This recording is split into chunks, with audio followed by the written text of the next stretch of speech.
Hello, and welcome to the month of Spooky 2021. Scary stories are a part of life.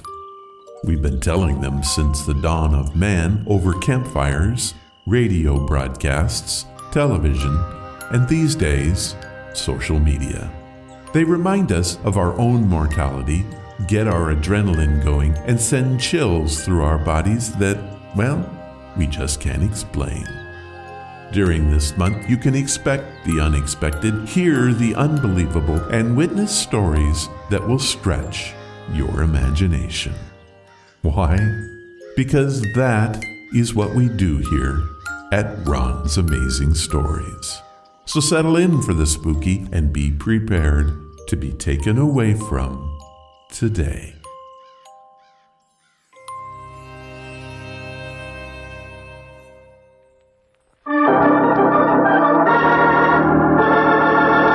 Another 5-minute mystery.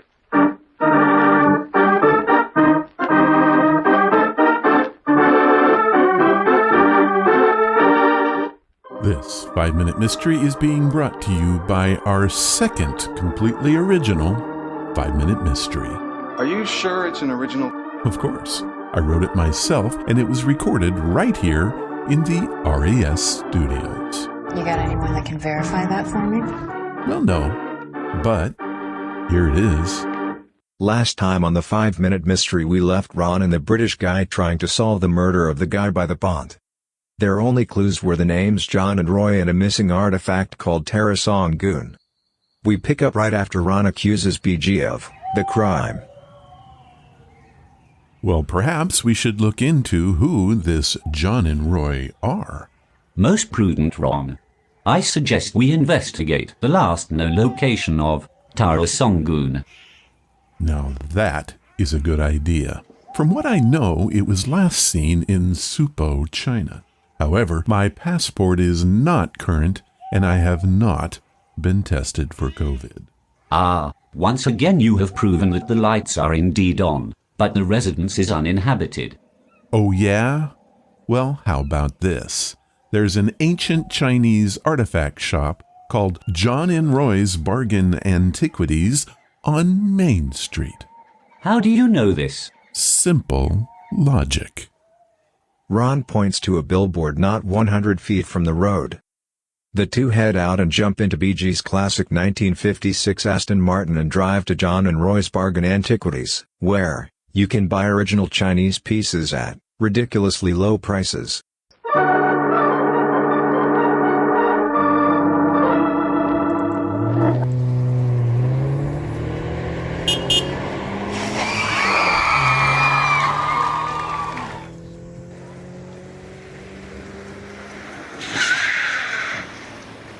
Must you always drive on the left side of the road? It's quite unnerving. Can't be helped, the Aston Martin is incapable of driving on the right side. Yeah. Okay, now, when we get inside, let me do all of the talking. I would not have it any other way.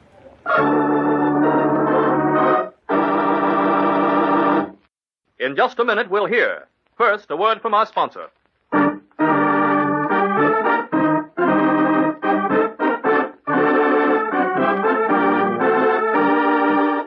This is usually where Ron and a British guy banter over the content of the 5-minute mystery. However, since they're fully engaged in this story, it would be difficult for them to do so at this time. Therefore, I will offer my thoughts on this story. I have no idea where this is going, and quite truly believe that the blind leadeth the blind. Let's see what happens next. And now, back to our story. Okay, we have been knocking for several minutes now. My guess is that if someone were here, they would have answered. I fear you are correct. I will try the door. Great Scott. More dead bodies. I fear you are correct. They do appear to be dead, and once more we are left with a conundrum. Correction, my dear Arnold. We have conundrums. That is a fair point, my British companion, and what is worse, we have run out of clues to follow. Perhaps there are clues to be found here. That is also a fair point. One has to wonder how you have made it thus far in life. Ah, scientific calculation and common sense. Indeed.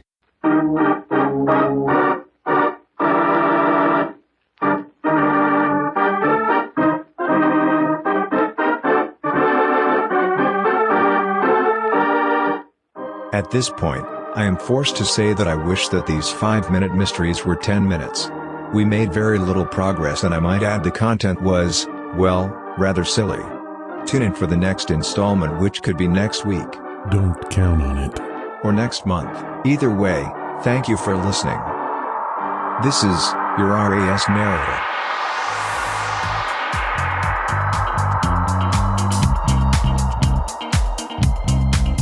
Is that you say? Hello, and welcome to the podcast. Do you like a good book? Yes, I love to read. Okay, not creepy at all. Well, then you're going to enjoy today's show because it's all about the books. Well, it's about time. Sylvia Shults is here today for a Ghost Stories with Sylvia, and we will discuss her new book, Days of the Dead. Well, this is odd. Not really. It's actually pretty cool. We have a listener tale called My Night Job is Haunted. That sounds very scary. Actually, it's rather neat. But we begin the show with one of my favorite books, Dune.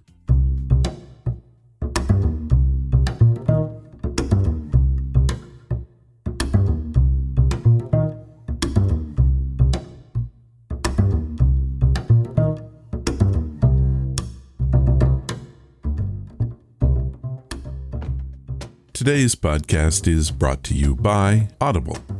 Get a free audiobook and a 30-day free trial at audibletrial.com/Ron's Amazing Stories. They have over 180,000 titles to choose from for your iPhone, Android, computer, Kindle. Whatever you have, you can listen to Audible on it. So what am I listening to? Dune by Frank Herbert, narrated by a complete cast of characters. This past weekend, I watched the 2021 movie release directed by Denis Villeneuve and starring Timothy Chalamet, Josh Brolin, and Jason Momoa. It was a perfect balance of Herbert's dream, and the special effects were outstanding. Without any doubt, it is the best adaptation of the book that I have ever seen. However, it is still not the same as the novel. Nothing could be. For those of you who are not familiar with the story, Dune is a science fiction novel written by Frank Herbert. It is set on the desert planet Arrakis and is the story of the boy, Paul Atreides, who would become the mysterious man known as Muad'Dib. He would avenge the traitorous plot against his noble family and would bring to fruition humankind's most ancient and unattainable dream. Dune is a stunning blend of adventure, mysticism, environmentalism, and politics. It won the first Nebula Award, shared a Hugo Award, and formed the basis of what is undoubtedly the greatest epic in science fiction. Here is a clip from the beginning of the book. Book 1. Dune.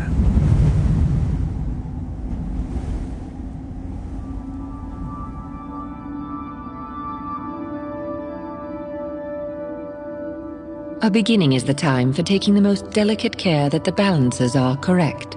This every sister of the Bene Gesserit knows.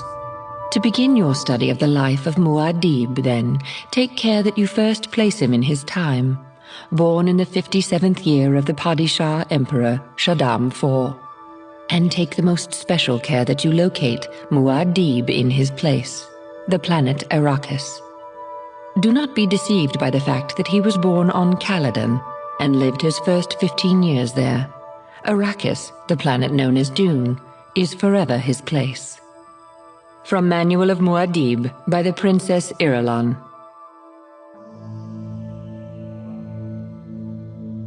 In the week before their departure to Arrakis, when all the final scurrying about had reached a nearly unbearable frenzy, an old crone came to visit the mother of the boy, Paul. It was a warm night at Castle Caladan, and the ancient pile of stone that had served the Atreides family as home for 26 generations bore that cooled sweat feeling it acquired before a change in the weather. The old woman was let in by the side door, down the vaulted passage by Paul's room, and she was allowed a moment to peer in at him where he lay in his bed. By the half-light of a dispenser lamp, dimmed and hanging near the floor, the awakened boy could see a bulky female shape at his door, standing one step ahead of his mother. The old woman was a witch shadow, hair like matted spiderwebs hooded round darkness of features, eyes like glittering jewels. Is he not small for his age, Jessica? The Atreides are known to start late getting their growth, Your Reverence. So I've heard. Yet he's already 15. Yes, Your Reverence. He's awake and listening to us. Sly little rascal. But royalty has need of slyness. And if he's really the Kwisatz Haderach, well... Within the shadows of his bed, Paul held his eyes open to mere slits. Two bird-bright ovals, the eyes of the old woman seemed to expand and glow as they stared into his. Sleep well, you sly little rascal. Tomorrow you'll need all your faculties to meet my Gom Jabbar. And she was gone, pushing his mother out, closing the door with a solid thump. Paul lay awake, wondering, what's a Gom Jabbar? In all the upset during this time of change, the old woman was the strangest thing he had seen. Your Reverence. And the way she called his mother Jessica, like a common serving wench, instead of what she was. A Bene Gesserit lady, a duke's concubine and mother of the ducal heir. Is a Gom Jabbar something of Arrakis I must know before we go there? He wondered. He mouthed her strange words, Gom Jabbar. Kwisatz Haderach. That, I think, is one of the better clips we've had on this show, and it really does give you a preview of what you can expect from the audiobook. Dune truly is a classic and is up there as one of the greatest science fiction epics of all time. I first read this book in high school as part of an English project. Since then, I must have read Dune at least 5 times. It's just that good. When I heard about the audiobook, I was a bit hesitant that they might ruin one of my favorite stories. I'm pleased to say that they did not, and you can have it for yourself today. Here's what Audible has set up for us. They are offering a free audiobook and 30 days to give you the opportunity to check out their service. This includes free access to the Audible Plus catalog, which is updated monthly with new titles. To download your free audiobook today, go to audibletrial.com/Ron's Amazing Stories. Again, that's audibletrial.com/Ron's Amazing Stories, and you can get your free book today. Thank you, Audible.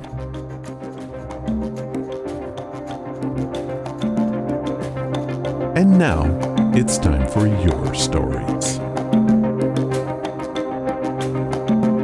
These are your stories, sent by you, for you.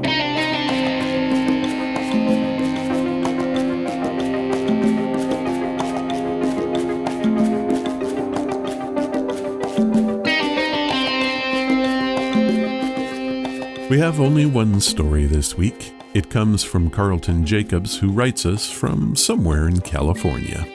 He has titled this, My Night Job is Haunted. I work as a night janitor for several small businesses in my city. One of my main locations, which I clean daily, is an animal hospital. There's a kennel where sometimes there are hospitalized patients overnight. There's a grief room for the families to spend their last moments with their pets, and they also have a cremation machine for the animals that have died. I often see their ashes in a tray in that room. I've always gotten a strange energy from those 2 rooms that I don't feel anywhere else in the hospital. Not a bad energy, just melancholy and hints of spiritual activity. A few months ago, I started experiencing the feeling that I'm being followed or watched. I'll look around and do a quick walkthrough through the hospital to make sure, but find nothing.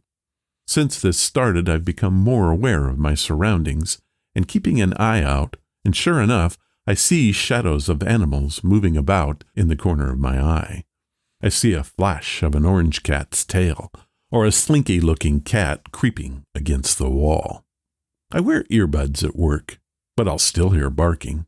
When I take them out, nothing. The first thing I do every day is to check to see if there are any hospitalized patients. And yes, I've heard barking even when there are no overnight guests. The most common place I see shadows is in the grief room, and the most common place I hear animal sounds is in the kennel. No bad energy at all. I just think that there are some lost pets who are looking for their families. Well, Carlton, that does sound creepy. Have you ever thought about capturing some evidence of your experiences? I, for one, would love to hear anything that you pick up. Thank you for sharing your experiences.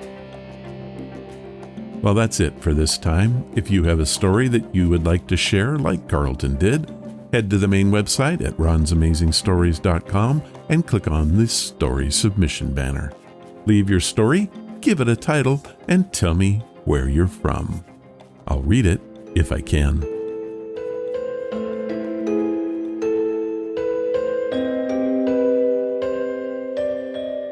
We all love a good story, but what we truly crave is a ghost story.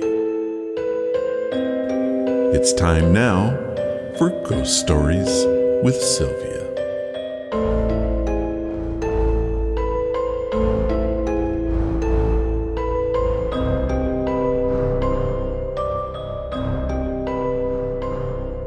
Sylvia Shults is a librarian and author by day, but at night, she becomes a ghost hunter. Following a lifetime spent in the pursuit of the weird and the strange, her non-fiction works include Ghost of the Illinois River, Fractured Spirits, 44 Years in Darkness, Hunting Demons, and The Spirits of Christmas. We now cross over the veil and join Sylvia as she tells us more tales from the unknown.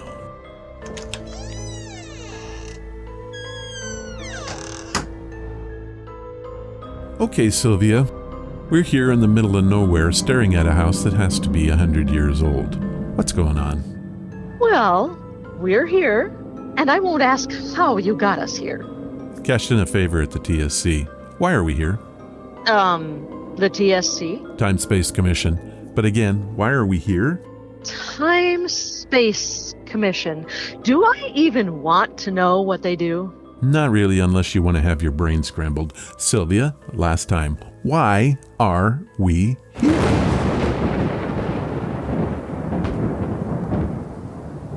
Ron, you and I are going to climb up on that roof. Are you kidding? No, not at all. That's where we're going. Sylvia, first, my father told me never to climb on a roof during a thunderstorm, and second, whose roof is it? That would be mine, and you are not climbing up on my roof. Oh, hello. You must be Frank Mialo. I am. I'm Sylvia. We spoke on the phone. Yes, but you said nothing about climbing my roof. This must be about that bratty kid. It is. Well, here are the keys to the house. Feel free to go and stay as long as you want. But stay off the roof. Lock up and put the key in the box when you leave. I want nothing more to do with this. You paranormal investigators are nuts.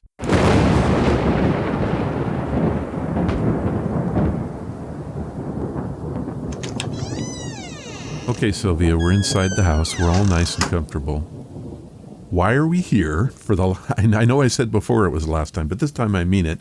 And secondly, who is Frank Mielo? Well, this ties in with my new book, Days of the Dead, A Year of True Ghost Stories. We are in the house where one of these ghost stories takes place. Actually, we're under where one of the ghost stories takes place. Hence why you wanted to be on the roof? Yeah, this ghost story happens to take place on the roof of this house. There's a child ghost in this story who is a real brat. So before we get to that, you'll have to tell me, though, why did we have to come all the way to this house, call in a favor from the TSC, and get to this house? Why couldn't we have done this at your house? Just because it's cooler this way. Well, it looks to me, I'm looking around here at this house. It's a nice farmhouse-style house. It's comfortable. It looks like they must be selling it or planning on renting it or something, because there's no furniture to be had. And it's quite creepy that way, I'm going to have to say. Well, I think the freakiness is not intentional. I mean, the haunting happened outside. It's nothing to do with the inside of the house. But if they're renting it, I do think they need to let whoever rents it know that every Halloween they have something to look forward to. Ah, hence why we're here today. Things are starting to come clear now, Sylvia. And I guess we're here to hear a story. But before we get to that, can I tell you something? Sure, what's up? Well, the other day I was thinking, if only there was a book that you could read that had a ghost story in it every day. You know how neat that would be? Because we all love ghost stories. We just love to read them, and they're so cool. But problem is that you have to go find them on the internet, or you have to find a book, and they're usually loaded with stories. But wouldn't it be neat if somebody just sat down and put a collection of stories for every day of the year, so that you could look up and say, oh, hey, wait a minute, today's March 3rd. Hey, I wonder what that ghost story is. Wouldn't that be a neat book? That would be so fun. And you could do, like your mom's birthday or something. You could look up the story for that date. And you could share that story with them saying, hey, right. Mom, hey, guess what happened on September 15th, 1921? Yeah. Or whenever the story took place, of course. But you get the idea. Wouldn't that be neat? I do get the idea. That would be so cool. And a book like that would sell so well on Audible. In fact, I'll bet the Kindle edition would be like $9. And if you wanted a paperback, sure, you could have it. It would be $24.99. Sounds good to me. Yeah. I mean, who wouldn't want a book that has 366 ghost stories in it? Because, you'd have to have one for Leap Day, too, just to make it complete. Oh, that's why there's 366. Yeah. Oh, that's pretty clever. Isn't that awesome? So what would that mean then? Then if you read the book again in a year that doesn't have 366 days, you just skip that day? You could just skip that one, yeah. So you would be reading February 28th every, 7 years? Something like that. That's interesting. Boy, I'd love a book like that. Man, yeah. Yeah. I'm going to look on the internet here real quick. Do you mind if I just do quick? I'm going to see if there's... You can find anything on the internet. I'm going to type this in here. All right. Okay, cool. Here's one. Can I look over your shoulder? Oh, sure. All right, Here's one. Right, cool. It's called Days of the Dead, A Year of True Ghost Stories. Well, how about that? Yeah. Oh, wait a minute. Who's the author? Sylvia Shults. Ah! Cool! Sylvia, you wrote a book with 366 ghost stories. Are you kidding me? I did, and no, I'm not. It really exists. This is so cool. And I got to tell you, Sylvia actually sent me a copy of her book. And yeah, we made some fun here, but it truly is amazing. There is a ghost story for every day of the year, and it is absolutely fantastic. And these aren't cheap, one-liner ghost stories. These are classic, well-told, well-written stories that everyone is going to enjoy. Sylvia, this book is fantastic. And I want to thank you for my personal signed copy that you sent me. It is a great book. And I'll tell you what, now I have put it down since, but when you first sent it to me, I vowed that I was only going to read one story. Remember? Yeah, I remember you saying that. And guess what? You couldn't stop at just one. I didn't stop at one story. I don't even know how many stories I did, but I do remember thinking to myself, oh, I'll just read one more. They're short. Crazy. They're short, but you're right. They aren't just one line and done. I mean, there's some meat to all of these stories. Every one of them has a hook and a beginning and a middle and an end for sure. And they're just absolutely, utterly fantastic. Every one of them. I picked a few dates, just at random, and then picked some dates that meant something to me, like Christmas, New Year's, stuff like that. Every one of them has a great story. Every one of them. Oh, thank you. I put a lot of thought and care and work into this book, and I think it shows. I was so grateful to find all of these stories and share them with people. I'm just really excited about this book. Well, and you've had some great reviews too. I've noticed just on Facebook alone, you've had some people comment on just how good the book is. And I think it's well worth anyone that loves ghost stories will love this book. Well, thank you. I think so too. So I do have some questions about the book, if you don't mind, before we get to the ghost story for today. Why? Why not? I mean, most people wouldn't think, you have a calendar, in fact, I think you did a calendar a few years ago. Yeah, just last year. And I'm planning a couple of more too, so. But why an entire book? The amount of time it must have taken to find 366 stories that took place on a certain date. That must have been some outrageous research. So again, I say, why?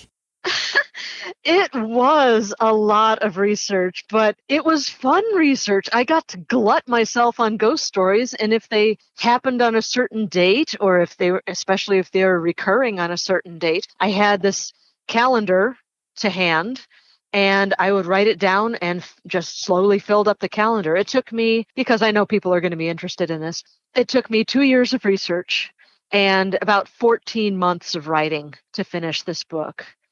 But, it is so worth it. It was so much fun finding all these stories. And some of these stories some of them I knew I would include, like the Villisca axe murder, different things like that. But I think I get bonus points for not doing the Valentine's Day massacre for St. Valentine's Day.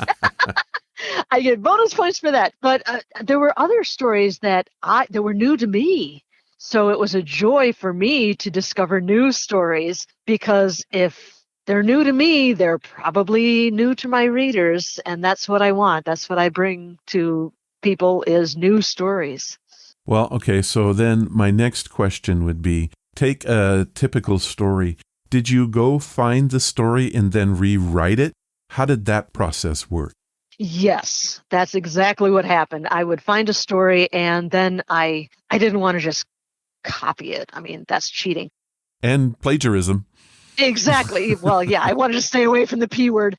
But I decided to write all of these stories in my own words, so that, again, avoiding the P word, and also so that I could have a consistent voice throughout the book, so that people would know that, yes, it's me telling these stories and collecting them all and presenting them to my readers.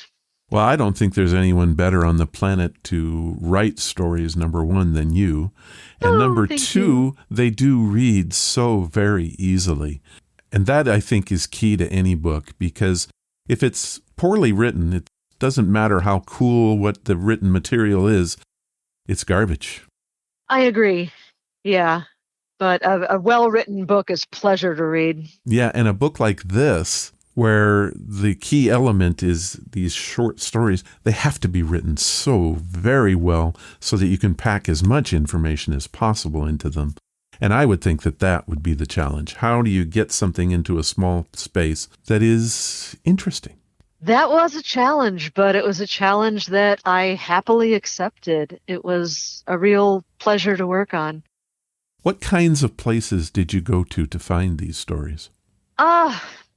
Well, I work in a library, and I am so grateful for a little something we like to call interlibrary loan. I would read a fun book and I would look. I'm one of those people that read the introductions and read the dedications and read the thanks to people at the end. And I also read bibliographies. I am interested to see where other authors get their material. And whenever I found a book in a bibliography with a particularly fun title, I went and asked for that on interlibrary loan. So I got to read countless extraordinary books. And by golly, if they had a story I could use, I took that and rewrote it. Amazing. So there are 366 stories. How many didn't make the cut? And can you even give that a number? I think for every story I used, I waded through. I mean, I say waded through like it was a chore. It was not a chore at all. I probably read at least 4 or 5 stories for every story that I could use. Wow. At least, maybe even half a dozen. Are there original stories in this book? Things that happened just to you on a specific date? Gosh. I don't think so. I think I was going to use something for New Year's Eve, but no, I used something different for that. I was going to write about the haunted bar that I used to own. Oh, you used to own that one, yeah. Yeah. So I almost used that. I came really, really close to using that for New Year's Eve, the story of Top Hat Guy. Yeah. the fellow who came up the stairs and went into the men's bathroom and never came out. And the bartender went to look for him and there was nobody in the bar. I came very close to using that, but I found a different story for New Year's Eve, which is just as fascinating. So the book took 2 years to write, and just from being an editor and working with writers, I hear that a lot. But a lot of times when I read a book and I say, okay, I don't see how this person spent 2 years writing this. This is bad. And there's no way this person spent 2 years. If they did, then this is never going to get published. Oof. But in your case, I don't see how you got it done in 2 years. I just don't. Well, thank you. I'll tell you what. I'll let you in on a little secret. Quarantine really helped. Oh, I forgot about quarantine. Yeah. Quarantine helped a lot. What I was trying to do, I started in December of 2019. And I tried real hard to keep up with the calendar. In March, I was trying to write stories that were in March, and I tried to I knew if I could just keep up with the calendar, I'd make it, and I would get it written in a year. And I fell slightly behind in February, and I was starting to panic a little bit. And then quarantine hit in late March, and I was able to knock out quite a bit in quarantine because I was doing a lot of work from home, and the library, bless our board, they required us to work half-time from home. So I was working 20 hours a week, but we were getting paid for full-time, which is a real blessing. Well, I got to say, I have a favor to ask. I have asked this every time I interview an author. I ask this question. Mm-hmm. Can we read something from the book, please? Absolutely, we can read something from the book. All right. Can we read, I don't know, October 31st? I think that since Halloween is coming up, and I think that since this is the month of spooky, I think we should read the story for October 31st. Let's do it. Every Halloween, Frank and Katie Mielo hand out candy to every kid who shows up at their home. But every Halloween since they moved into their home in 1969 has meant a knocked-over mailbox, stones thrown at the side of the house, and other minor vandalism. The first year, Katie was reading in the living room around 11 p.m. The trick-or-treaters were long gone, and every one of them had gotten their handful of candy from Katie. Suddenly, 3 small stones pinged against the window. They didn't break the glass, but Katie was startled. Frank ran outside, but couldn't find the culprit. He then saw that their mailbox had been knocked over. He was angry enough to call the cops. A young officer checked the yard with a flashlight, but he too saw no one. He took the Mielo's report and warned them that it would be next to impossible to catch whoever had vandalized their property. Around midnight on Halloween in 1970, the Mielos heard a loud thump on the side of the house. Frank rushed outside, and again he saw no one, but a small cinder block had been thrown against the side of the house, leaving a gash in the siding. Again, the couple called the police. This time, 2 officers showed up. One was young, and he seemed bored by the whole thing as he jotted down his notes. But the second officer was older, a veteran of the force in his early 60s. This cop kept giving the Mielos strange looks as they made their report, almost as if he wanted to say something but was holding back. A few days later, Frank and Katie decided to canvass the neighborhood to see if anyone knew of troublemaking youngsters. Most of their neighbors hadn't lived there very long and weren't much help. But they told one woman that their house had been vandalized 2 Halloweens in a row. She asked what house they lived in. When they told her, she snapped she didn't want to know anything about that house and literally slammed the door in their faces. Another year passed. On Halloween night 1971, Frank and Katie heard a shower of pebbles hit the side of the house. Frank went outside to find that 2 garage windows were broken, some shrubs were damaged, and the mailbox was knocked down yet again. The next year, in 1972, Frank spent the entire evening of October 31st on patrol, hoping to catch the culprit. The moon was fairly bright, so Frank didn't use a flashlight. He watched from the shadow of the bushes as kids came to the door and Katie gave them candy. The stream of trick-or-treaters dried up around 10:30, but Frank wanted to stay on patrol until at least 12:30. He was just itching to catch the troublemakers. Around 11:15, while Frank was patrolling behind the house, he heard a rustling come from the front yard. He rushed to the front of the house, but he couldn't see anything. But he heard a child laughing. Frank went inside for a cup of coffee and then went back outside around midnight. About 15 minutes later, he heard that kid laughing again, but he still couldn't see anything. Now, feeling a bit unsettled, Frank called out, "Who's there?" There was no answer. Then a rock went whizzing by his head and hit the side of the house. Frank ran inside and called the police, and then went back outside to see if he could catch the vandal. Almost as soon as he stepped back out, another rock hit the side of the house. The mailbox was knocked over yet again. The street was empty with no sign of kids. Frank heard the laughing again, and this time it sounded like it was coming from above him. He looked up and saw a young boy, maybe 12 or 13, sitting on the roof of his house. "I couldn't believe his nerve," Frank said. "He was just sitting there on the roof, staring down at me and smiling. It like he wasn't even afraid of being caught. I figured this kid must be the one who's throwing the rocks, and I yelled at him to come on down." Katie came running, and Frank turned to her for just a minute to tell her that the vandal was on the roof. Then he turned back and looked up. The boy was gone. Frank tried to explain that the kid had been there, on the roof. He'd been right there. But Katie was confused, which only upset her more. The police arrived about 10 minutes later. One of them, Frank noticed, was the older officer that had been to the house 2 years before. "I told them what happened," said Frank, "that I said somehow, even though I had just turned away for a second, the kid had gotten away. I just couldn't explain it."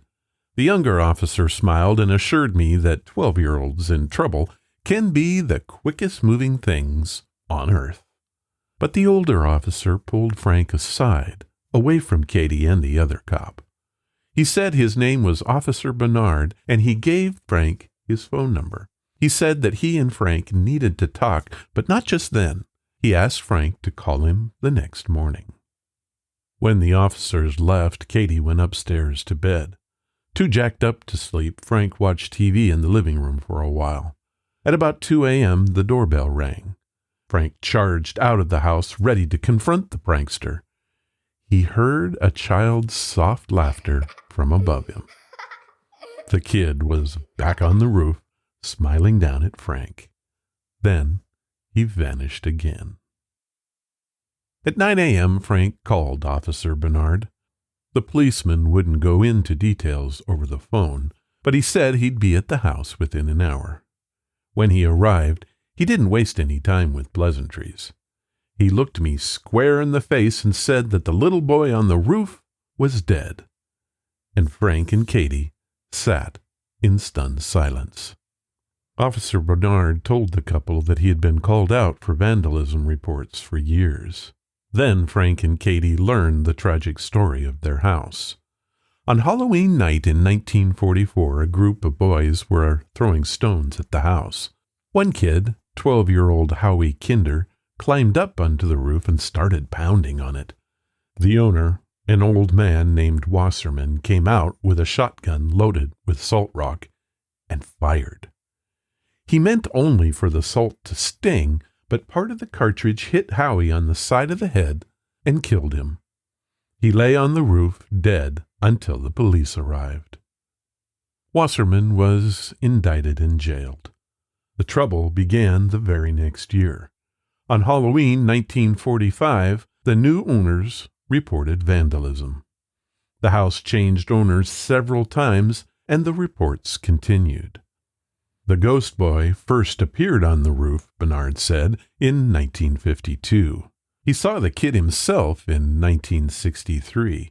When he came closer, the boy vanished, leaving behind the sound of mocking laughter. Over the next 12 years, Bernard said 3 different owners saw Howie on the roof on Halloween night. Katie and Frank have seen him 4 times over the years, and they've come to accept that the ghost isn't angry at them, he's angry at the house, because that's where he died so tragically. They decided that if they ever sell the house, they're going to tell the prospective buyers to watch out for vandalism on Halloween.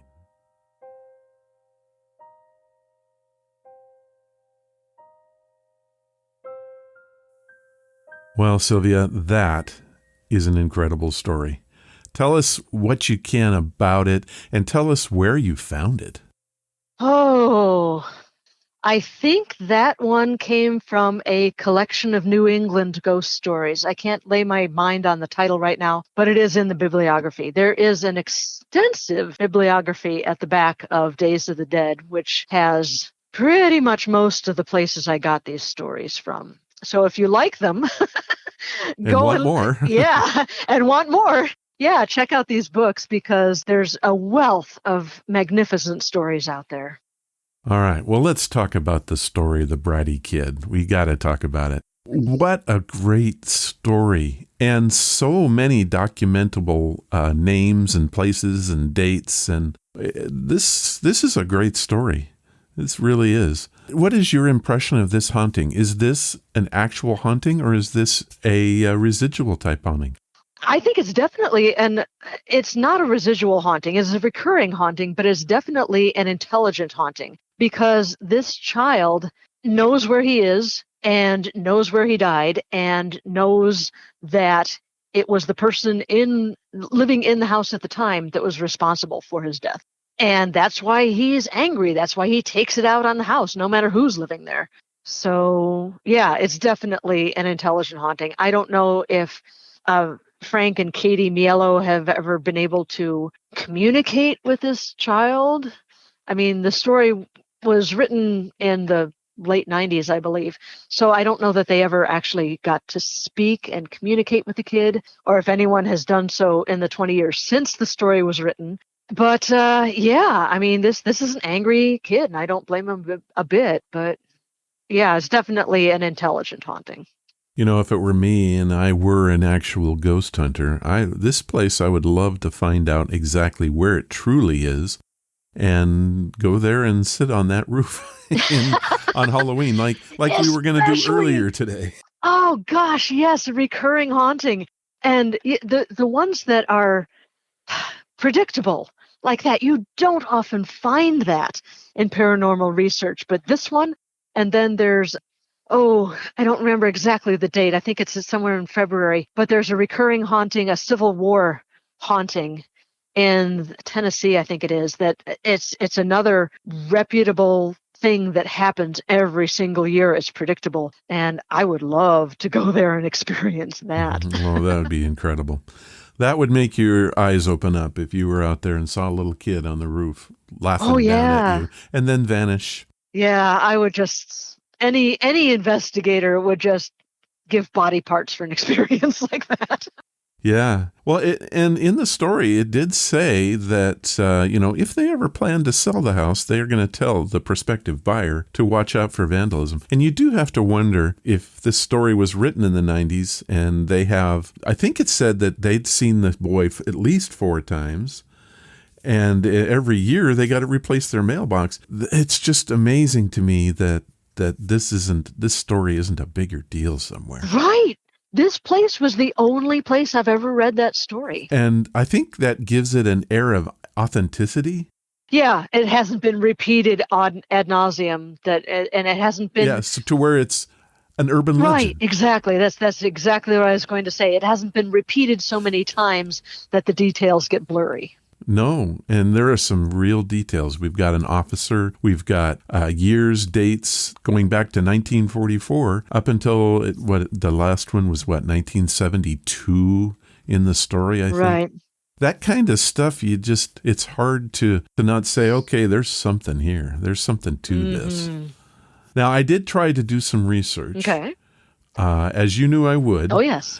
And I unfortunately didn't come up with anything that matched in Manchester, New Hampshire.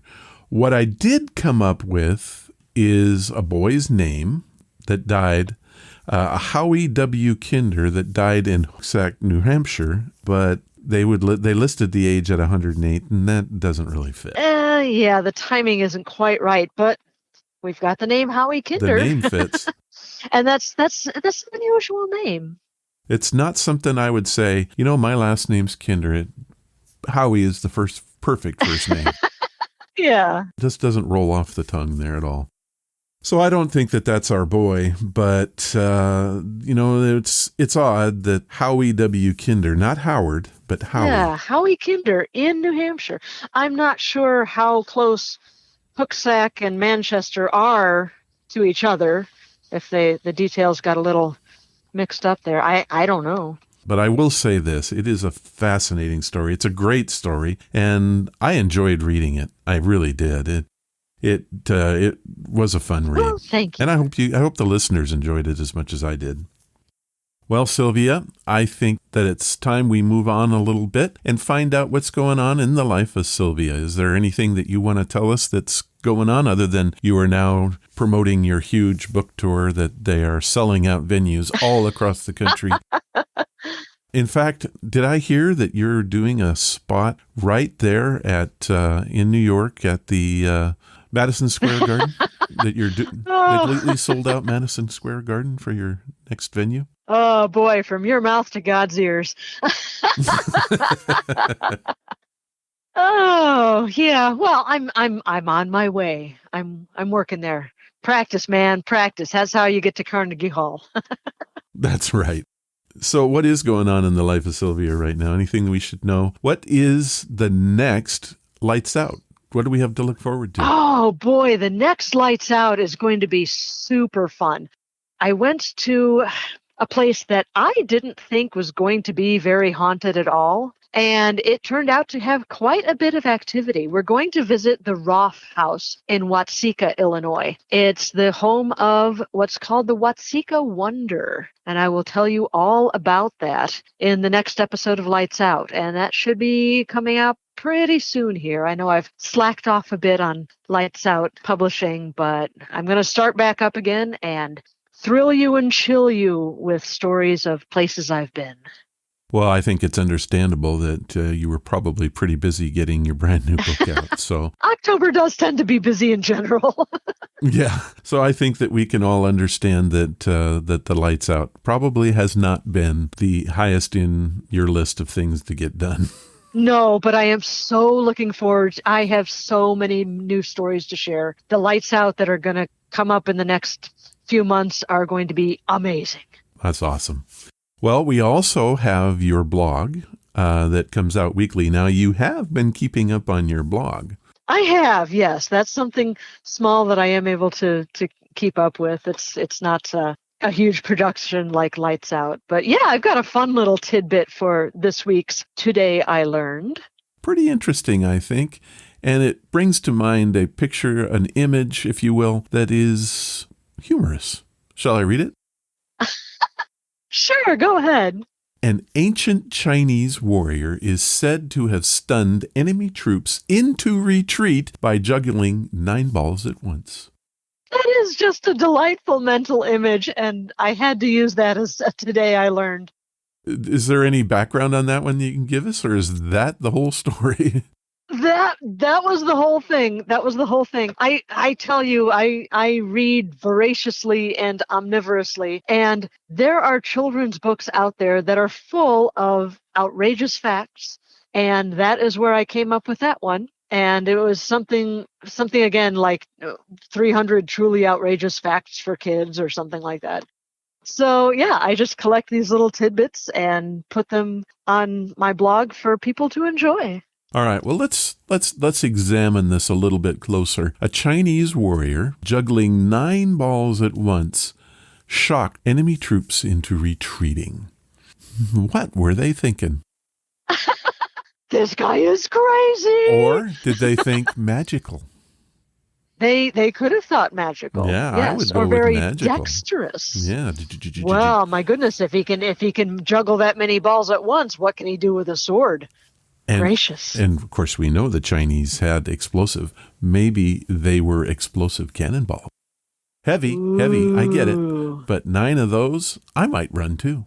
Hey, people juggle chainsaws. They do, and those folks are absolutely insane. Oh, yeah, you say ghost hunters are insane, but... Yeah. Well, Sylvia, what do you think about this Halloween? What are your plans for Halloween night?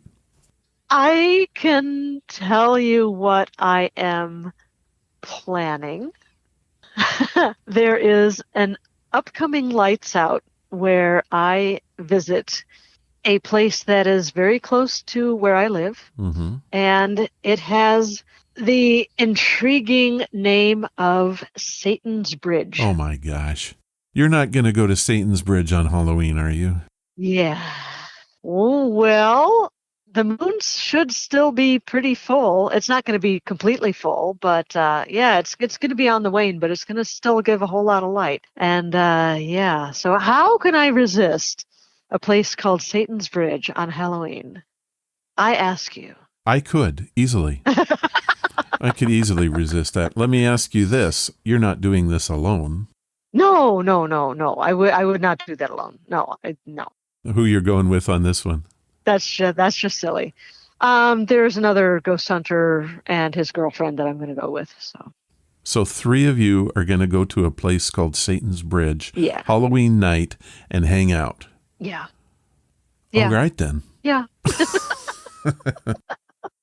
On the podcast last week, we had a story about a gentleman who felt the need to take him and his girlfriend to the graveyard, and they decided to camp out on a recently deceased man who had been buried that day, and they camped out there that night, which happened to be Halloween. Oh, yeah, you think I'm nuts? My goodness. And the thing is that they had a guy named Frank come and join them and sit with him while they did this. Well, hey, the more the merrier, right? And when they all decided it was getting cold, the guy got up and disappeared. Not walked away, just disappeared right in front of them. And I love that stories was like that. Yeah, that was on the podcast last week. So you're not the only one that does crazy things on Halloween, I guess. Well, Halloween is a time for crazy things. Yeah. Oh man, it is. So if you didn't hear that story yet, you can go back and listen to last week's podcast, which is number 513, The Signal Man, and listen to that story. It is downright insane. I cannot wait. Well, Sylvia, I want to thank you for sharing your new book with us. We spent quite a bit of time talking about it, and I'm hoping that people are interested enough and go out and get a copy, because you will not be disappointed. Tell us how we can get the book, and more importantly, what if we want a personalized autographed copy? What do we have to do to get that? Well, you can always go on to sylviashults.wordpress.com, and the Contact Me button at the top of the page works like a treat. And drop me a line. Tell me about yourself and tell me you want a signed copy, and I'll set you up. And if we want to just get a copy for ourselves, how do we do that? Well, the best place to go is a little place called bookshop.org. When you purchase a book from Bookshop, it actually goes to support indie bookstores, which is a wonderful thing. Or you can also get it on Amazon. All right, Sylvia. Well, I am going to tell you my Halloween is not going to be spent at Satan's Bridge. I will be watching a scary movie, probably relaxing with a hot toddy or something like that. Oh, that sounds magnificent. But I will not be outside on a bridge that has the name Satan in it. Will not be doing that. Oh, okay. All right, Sylvia. Well, thank you. To get back home again, all you got to do is click your feet together and say, I wish I were home. Okay, I'll give that a go. But please don't say Kansas, because that's where you'll end up. The Time Commission is very, very, very thorough on that. Be specific. Okay. So don't mention Kansas in any way. All right. Thank you, Sylvia. Absolutely, Ron.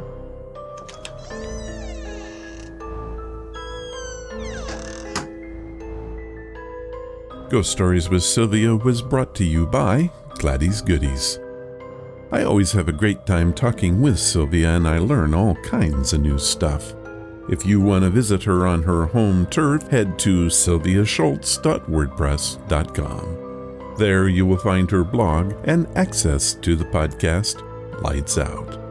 I will have links available in the show notes. Thank you, Sylvia. Gladys Goodies treats are a 100% natural, nutrient-rich treat that pets love to eat. You can get your treats and some really cool swag for your dog and cat at GladysGoodies.com. And don't forget to use our very own promo code RONS. That's RONS. And you'll get a 20% discount on all of your purchases. That website again is GladysGoodies.com. I hope you enjoyed this edition of Ghost Stories with Sylvia.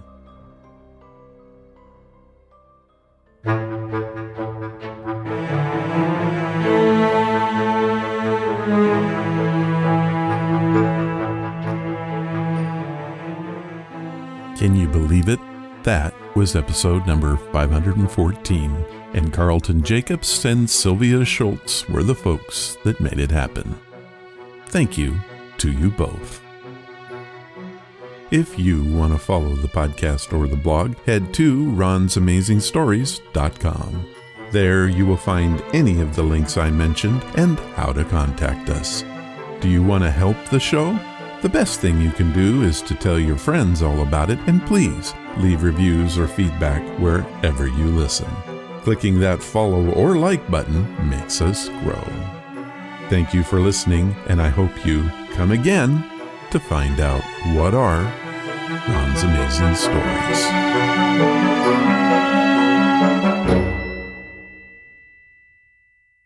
All of the vintage audio used in the podcast is believed to be in the public domain.